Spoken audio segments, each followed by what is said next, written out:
Ma société a une dizaine d'années. J'ai commencé par faire des maisons, je suis ingénieur de formation en fait. Et puis dans mes maisons, petit à petit, j'ai fait des escaliers.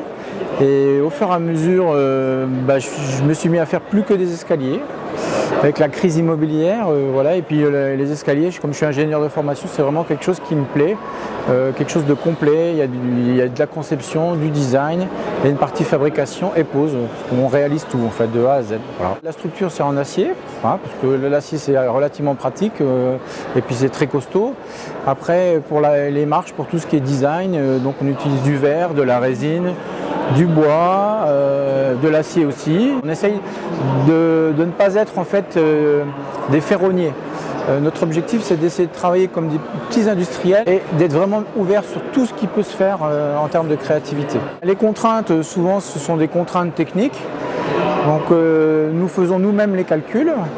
Donc je fais des calculs en statique pour dimensionner mes escaliers. Donc je ne les dimensionne pas à la rupture, je les dimensionne toujours à la souplesse, pour que l'escalier soit confortable, qu'il ne soit pas trop souple et qu'il ne vibre pas. Donc c'est ce qu'on appelle les modes propres, c'est le bruit.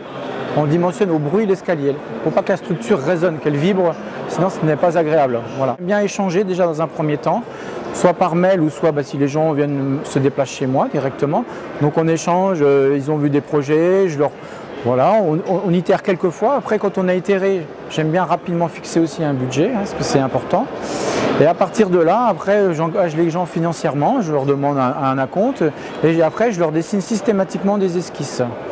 Et seulement quand on a dessiné une esquisse qui leur plaît à 100%, seulement à ce moment-là, on passe en fabrication.